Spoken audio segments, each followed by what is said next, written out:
Hey guys, welcome back. My name is Bradley. This is my channel, The Portland Gentleman. It's great to have you.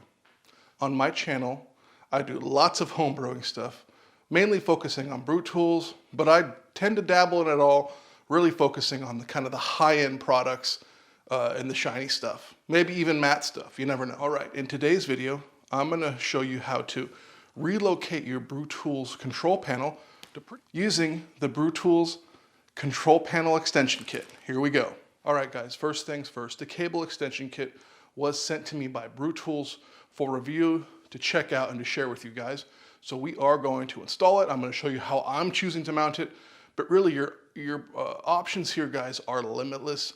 Just like Brewtools itself, it's an all-in-one system that is heavily customizable. So you have that convenience of a community and the all-in-one aspects of it, but also as if you built your own custom system within a certain box, right? But that's why I love it. So first thing, unplug your equipment, right? Be safe. You want to flip over your vessel, B40, B80, 150, whatever it is, flip it over and basically start disconnecting cables. Now these cables are kind of overwhelming at first, at least it was for me and I know some others, but it's not a big deal. Just unplug them. The threads are very fine on the cable connector, so just unplug them, take your time, work them out, no rush. They're all kind of labeled on the controller what goes where. The number 1 sensor is the sensor in the tank. Number 2 sensor is the sensor with the pump return sensor. Number 3 is that optional cooling sensor loop. And then there's a pump wire for the pump. There's the 2 power cords, and there's also the 2 element cords, and it's all labeled. As well as everything on the kit here, guys. Everything says sensor 1, 2, 3, pump, power, heat. The pump cord of the controller is different than the one on here, so you can't mix them up really. It'd be really hard, but everything is labeled nicely. It's super simple. You may be wondering, why would I want to move my controller? It's just fine where it is. It works where it is. For me, I'm pretty tall, don't like to bend over much. I make a lot of videos, so I'm always working around cameras and stuff. And a good way for me to not turn the pump on or elements on by mistake is to have that controller a little higher. That was one of the things I really enjoyed about the original Grainfather was the controller's placement. It was quite frankly good. So once you have it all unplugged, then you'll take the controller off itself. It's held on by 4 little Allen screws. Most of them pretty easy to get out. One of them, you're only gonna get like a half a turn on that Allen wrench. So take your time, unscrew it. You pull off the controller. You'll pull off the controller, you'll find a little black silicone seal, nice to see. Take the controller out. So next you'll need to prepare your own enclosure. I have a separate video I've kind of shot of me preparing my enclosure. I chose not to publish it this time because who's really interested in that? It's very specific, guys, what you're gonna do. And then it's as simple as repeating these steps. Just plug in one end of the pigtail, the connector. Plug in one end of the pigtail connector into your vessel. And the next end of the pigtail connector, just plug it right into the controller, wherever you've chosen to mount it. And power it on. Make sure nothing goes boom. Really, nothing's gonna go boom, guys. If you have kind of followed these simple steps and read the tags, it's gonna be hard to screw up. Some might, but hopefully this video helps you not.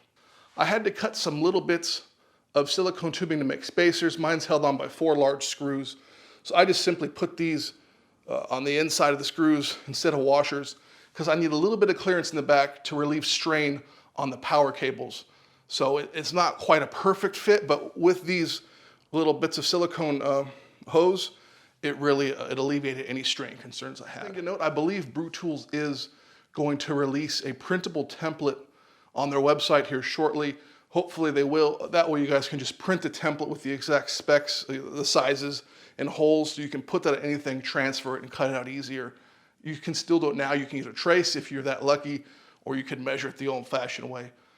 But a printable kind of template pattern would be really, really nice, and I think they're gonna do it, hopefully. So we'll go back to my mount. I've chosen to mount mine on a computer mount. You can see here, It's super adjustable. This one clamps on the side of a counter. You can also drill a hole in something and mount it that way. I've chosen just to clamp it because I'm not so sure on my placement now. The placement may change like everything. I like to change it up. I also punched a couple holes in my Enclosure auxiliary for cooling. This thing has a big old heatsink on the back of your controller. So punch a couple on top, a couple on the bottom. The front of mine isn't sealed. Remember guys, this thing's pretty well watertight, so it's not gonna get wet here for sure, I hope. I mean, fingers crossed, right? So that's what I did for cooling. I haven't yet brewed on it, but I don't suspect I'll have any overheating issues. If I do, I'll update the comments below.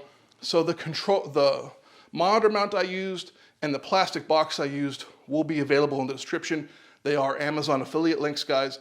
I'll get a small commission if you decide to pick those up. It's gonna help me kind of buy video equipment. Honestly, this stuff is pretty costly.